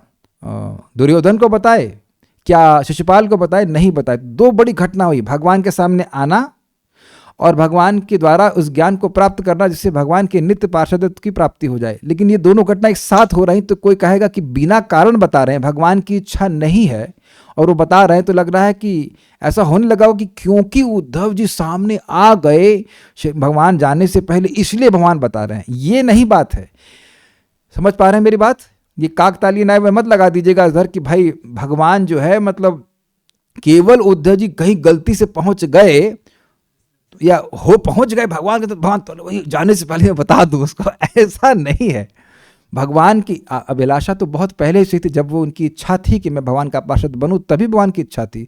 तो इस कारण से भगवान दे रहे हैं, ये अचानक नहीं होने हो गई घटना। तो ये शंका नहीं करनी चाहिए। और दूसरा क्या है, दूसरा पॉइंट क्या था इसमें, एक बात और क्या, और दूसरी शंका क्या हो सकती है, नहीं तो अभिप्राय की शंका होगी कि ऐसा फल क्यों और किस लिए दिया जा रहा है। भाई फल इतना अद्भुत है, नित्य पार्षद बनने का फल है, तो व्यक्ति सोचेगा हमें क्यों दे रहे हैं, हमें अपना नित्य पार्षद क्यों बना रहे हैं। तो शंका आ जाएगी ना कि क्यों बना रहे। तो उस शंका के निवारण भगवान कर रहे हैं कि ना तुम्हारी इच्छा थी इसलिए आपने ऑर्डर किया। कभी कभी आप देखें इस जगत में आप कुछ ऑर्डर कर देते हैं और बिल्कुल भूल जाते हैं कि ऑर्डर किए, चेक नहीं करते हैं और आ जाता मैंने किया। हाँ तो आप ही ने किया, आप पेमेंट किए इसलिए मिल रहा है। ओके, दोनों चीज़ें क्लियर हो गई। उम्मीद है कि समझ रहे होंगे। ये हमको अच्छा लगा था, काकतालीय न्याय इंटरेस्टिंग था। और अच्छा फल कैसा है तो देखिए, और वह फल भगवत आत्मक है, मतलब उसका स्वरूप क्या है कि भगवान की प्राप्ति कराने वाला है, जिसे लोक तथा वेद से अदेय होने पर कैसे देंगे। लोक मतलब सामान्य जगत में, और वेद भी भगवान का पार्षद नहीं बना सकते। वेदेषु दुर्लभम अदुर्लभम आत्मभक्तो, वेद पढ़ने से भी कोई व्यक्ति भगवान का पार्षद नहीं बन जाता है, भगवान की भक्ति करने से बनता है। तो जो वेद के दुर्लभ है, जो सामान्य में लोग दे नहीं सकते, वो आप हमको कैसे दे देंगे भाई। मान लो ये शंका करे तो कहते हैं, इस शंका निवारणार्थ कहते हैं कि ददामि यत्तत् इति, जो तुमने मन में चाहा वह मैं देता हूं। भाई समझ रहे हैं, कहने का मतलब है कि आप ऐसे इतना बड़ा फल कैसे दे देंगे। तो कह रहे हैं मैं दूंगा, मतलब कहने का नहीं, ऐसे समझिए, आप इतना बड़ा फल मुझे क्यों देंगे, शायद नहीं देंगे। तो कहते नहीं मैं दूंगा, इसलिए कह रहे ददामि। अब समझ में आया? अब देंगे, हाँ दूंगा, हाँ तो बोले ददामि। भगवान जानते हैं, भगवान झूठ नहीं बोलते हैं। ददामि मैं दूंगा। आश्चर्य होगा ना, मान लो कल एकदम से कोई व्यक्ति भाग तो प्रकट हो जाए, कहें आपको कृष्ण प्रेम दे रहा हूं, मुझे देंगे। क्यों देंगे, क्या वाकई देंगे क्या? ऐसे करके व्यक्ति सोचेगा। कोई कहे आपको कल यहाँ पे 3 BHK फ्लैट दूंगा, मुझे क्यों देंगे, मुझे आपने इच्छा करी थी। तो इच्छा करने से आ जाएगा क्या? तो आप लोग आश्चर्य होगा। फल बहुत बड़ा होता है तो व्यक्ति को संशय होता है कि हमको दिया जाएगा कि नहीं दिया जाएगा। ये सब कोई बहुत बड़े फल नहीं है, लेकिन मैं बोल रहा हूँ इस तरह से कि इतना बड़ा फल कि भगवान का पार्षद बन जाना। तो वो कहे कि भगवान कह रहे कि मैं आपको पार्षद बनने का साधन दूंगा, तो उनको कहीं शंका हो जाए तो भगवान कह रहे नहीं ददामि, आप चिंता मत कीजिए, मैं दूंगा। जो तुमने चाहा है और मैं दूंगा वह असाधारण है, अतः कहते हैं दुर्वाप मन्ये, तुम्हारे सिवा दूसरा कोई इसको पा नहीं सकता है। वह जो तुम्हारी कामना है वह तुम भूल गए हो, मैं उसकी याद दिलाता हूं। सत्रे पुरा इति, पूर्व काल में, मतलब अब वो इस बात को बोल रहे हैं, पूर्व काल में यज्ञ में तुमने यह कामना की थी। श्रुति में यूँ कहा है कि विश्व रचने वालों ने पहले 1000 वर्ष पर्यंत सत्र किया था, 1000 साल तक, और उनके मध्य में वसु भी बैठे थे। उन वसुओं में तुम एक थे जिसको मेरी प्राप्ति की उत्कट इच्छा थी, दूसरी किसी को नहीं थी। इस सत्र को करने से विश्व रचकों ने निश्चित ही इससे विश्व रचने का सामर्थ्य प्राप्त कर लिया, और विश्व रचना के बाद ब्रह्म सायुज, स्पेलिंग होना चाहिए, ब्रह्म सायुज को प्राप्त किया, मतलब आत्मदर्शन प्राप्त किया। सिंपल बात, यह फल सभी को प्राप्त हुआ। सत्र का विश्व रचने का सामर्थ्य रूप फल विशेष अधिकारियों को मिला, और तब वे विश्व की रचना कर ब्रह्म सायुज्य को प्राप्त हुए। तुमने तो दोनों की, यानी विश्व रचना और ब्रह्म सायुज्य की इच्छा नहीं की, किंतु केवल सत्र के अनुरोध से सत्र में प्रवृत्ति की, परंतु कामना तो केवल मेरी प्राप्ति की ही की थी। थोड़ा समझे इस बात को। कोई भी यज्ञ व्यक्ति कर रहा है, अगर उसकी इच्छा नहीं है तो उसका फल उसको नहीं मिलता है। समझ रहे हैं, श्रद्धा से कहते हैं। तो उनकी ऐसी कोई श्रद्धा नहीं थी कि वो विश्व को सृजन करने का सामर्थ्य प्राप्त करें या ब्रह्म साहित्य प्राप्त करें, वो कुछ नहीं था। तो उन लोगों ने ऐसी इच्छा करी तो उनको वो प्राप्त हुआ, लेकिन इनकी इच्छा क्या थी? भगवान की प्राप्ति करने के लिए। ठीक है, क्लियर? वह कामना यह थी कि पुरुषोत्तम मेरा हो या मैं पुरुषोत्तम का हो जाऊं। एक ही बात है, एक बात नहीं है। मैं पुरुषोत्तम का हूं, ये एक ममता है, और पुरुषोत्तम मेरे हैं, ये नेक्स्ट लेवल ममता है। मैं कृष्ण का हूं और कृष्ण मेरे हैं, तो अगला लेवल आ गया ना ममता का। तो इस प्रकार से समझाओ। परंतु वह तो यज्ञ करने से दुर्लभ है, यज्ञ करने से तो इस प्रकार का पार्षद तो मिलेगा नहीं। अतः यज्ञ जिन कामनाओं को दे सकता है उनमें यह कामना नहीं थी। क्लियर? अतः वह न देकर नियत फल ही यज्ञ ने दिया जो कि उन लोगों को, बाकी लोगों को मिला। भाई वो यज्ञ था ही नहीं। मान लो पुत्र कामना के लिए कोई व्यक्ति यज्ञ कर रहा है और कहे कार मिल जाए, मिलेगा ही नहीं। जो यज्ञ पुत्र कामना के लिए किया जा रहा है तो वो कार देने वाला नहीं होता है, ये तो स्पष्ट समझ रहे हैं। तो उस यज्ञ में सामर्थ्य ही नहीं था कि आपको नित्य पार्षदत्व देते। तो अब क्या हुआ देखिए, जो तुम चाहते थे उसको देने में असमर्थ होने से तुम्हें यादव कुल में पैदा कर मेरी सेवा कराई। तो उस यज्ञ का ये फल हुआ, पुण्य तुमको मिला और तुम्हारी इच्छा थी भगवान की प्राप्ति करने के लिए। तो भगवान ने कहा भाई यज्ञ किया है, फल तो गड़बड़ नहीं होना चाहिए, कुछ तो मिलना ही चाहिए उसको। तो अब उन्होंने, भगवान ने व्यवस्था करी कि उनको यादव कुल में जन्म मिले उद्धव जी के अंश के रूप में। समझ आ गया? बड़ी इंटरेस्टिंग है ना ये। अतः मैंने सेवा का फल बद्रिकाश्रम में रहने से जैसे पुरुषोत्तम प्राप्ति रूप फल सिद्ध हो जाए वह उपाय बताया। अब क्या मतलब है? भगवान की सेवा की, मैंने समझाया था आप लोगों को, भगवान की वह सेवा की। तो अब उस सेवा का यह प्रभाव हुआ कि भगवान ने अपने तिरुभाव से पहले इनको द्वारिका में ही ज्ञान दिया। उसे उद्धव गीत कहते हैं, उसको हम लोग 11वें स्कंद में पढ़ेंगे। ठीक है, उद्धव को दिया और वसु को भी तो दिया ना। और उसके बाद क्या कि आप बद्रिकाश्रम चले जाओ और यहाँ के इसको प्रवचन करो। और फिर यहाँ फिर वही बोल रहे हैं इस बात को। तो वो जो ज्ञान भगवान ने दिया वो किस वजह से दिया? क्योंकि वो सेवा किए थे। उद्धव जी के देह में, कह लीजिए देह में रहते हुए वो सेवा करे। तो सेवा का फल ये है कि भगवान ने दिव्य ज्ञान दिया। तो आप जानते हैं उपदेक्षन्ति ते ज्ञानम ज्ञानिनस्तत्तु दर्शनम। भगवान की सेवा की है तो भगवान ने उनको ज्ञान भी दिया। भागवतम का यज्ञ का फल तो नहीं दिया, वह जो देना है अब दूंगा। तो बेसिकली पॉइंट क्या है? यज्ञ का फल नहीं दिया मतलब वो जो विश्व का सामर्थ्य आदि था वो सब तो देना नहीं दिया, और जो देना है वो क्या देना है? आपको नित्य पार्षदत्व का साधन बताना, वो अब दूंगा। समझ पा रहे हैं सब? वसो यह संबोधन कृपा कर उस अर्थ के अनुसंधान के लिए दिया कि मतलब तुम मेरी कृपा चाहते थे ना वसु, आज मैं तुम पर कृपा कर रहा हूं। तुमने वसु रूप में मेरी कृपा चाही ना, अभी तो वसु नहीं हो। वसो कहने का मतलब है कि तुमने वसु रूप में मेरी कृपा चाही, तो आज मैं हे वसु तुम पर कृपा कर रहा हूं, इसलिए वसु कह रहे हैं। अच्छा लगा आप लोग को? ठीक है, ये इंटरेस्टिंग। फल के अर्थ के लिए ही तुमने यज्ञ किया, उस यज्ञ से तुमने मेरा ही पूजन किया और मुझे ही चाहा था। तो क्या फल चाहे थे यज्ञ के द्वारा? कि हम भगवान के पार्षद बन जाएं। तो वो अब साधन भगवान बता रहे हैं। लास्ट टीका, श्री राधा रमण दास गोस्वामी विरचित दीपिनी व्याख्या। श्री उद्धव को बोले श्रीयुक्त मतलब शोभा युक्त उद्धव यद्यपि नित्य पार्षद हैं, फिर भी इन्हें हे वसु ये संबोधन किया गया है। क्यों? क्योंकि उद्धव जी और वसु का एक अंश होने से अर्थात एक देह में स्थिति होने से ऐसा संबोधन किया जा रहा है। दोनों एक ही देह में, इसलिए ऐसा बोल रहे हैं। अब श्री कृष्ण की इच्छा है कि वसु भी उद्धव की तरह नित्य पार्षद हो जाएं, इसका साधन कहा जा रहा है। तो स्पष्ट है, इज इट? जैसे उद्धव नित्य पार्षद हैं ऐसे वसु भी नित्य पार्षद बन जाएं। स्वाभाविक सी बात है कि देखिए जब आप लोगों को सुनने के लिए मिल रहा है तो मतलब क्या है? आपको भी वह फल प्राप्त होगा। इसीलिए बार बार भक्तों का चरित्र सुनना चाहिए। परम पूज्य राधा गोविंद महाराज कह रहे थे, देखो भाई भक्तों को भगवान की बात तो सुननी चाहिए, अच्छी बात है, भगवान की लीला सुननी चाहिए, लेकिन भक्तों की लीला अधिक सुननी चाहिए। क्यों? क्योंकि भगवान तो हमको बनना नहीं है भगवान बनना है आप लोग को, भगवान तो हमको बनना नहीं, बनना है हम लोग को भगवान का भक्त। और एक चीज आप पकड़ लें पूरे लेक्चर से, भगवान का पार्षद बनने के लिए केवल एक चीज चाहिए। क्या है वो? वेरी नाइस वरुण प्रभु, डिजायर, अभिलाषा। और इसको जरा अगर कोई सर्च कर सके, 12वें अध्याय में भगवान बोलते हैं, माम इप्छाप्तुम धनंजय, अभ्यास योगेन ततो माम इच्छाप्तुम धनंजय। इस अभ्यास योग के द्वारा, बार बार श्रवण कीर्तन के द्वारा तुम मुझे प्राप्त करने की इच्छा को प्राप्त करो।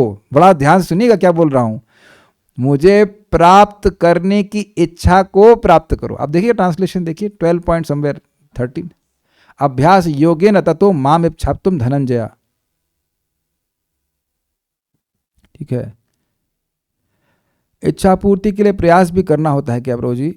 अच्छा, बड़ा अच्छा प्रश्न है मोक्ष माता जी। This I am really telling you, this is a very nice question.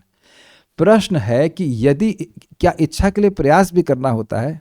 पहले तो समझा देता हूं। 12.9 अथ चित्तम समाधातुम न शक्नोसि मयि स्थिराम अभ्यास योगेन ततो माम इच्छाप्तुम धनंजय। हे मेरे प्रिय अर्जुन, जो धनंजय, अगर तुम अपने मन को मुझ में फिक्स नहीं कर पाते हो, फिर तुम भक्तियों के नियमों का अभ्यास करो और इसके द्वारा तुम मुझे प्राप्त करने की इच्छा को जागृत करो। दीजिए माम इच्छाप्तुम धनंजय। अब एक प्रश्न माता जी ने किया कि इच्छा पूर्ति के लिए प्रयास भी करना होता है क्या?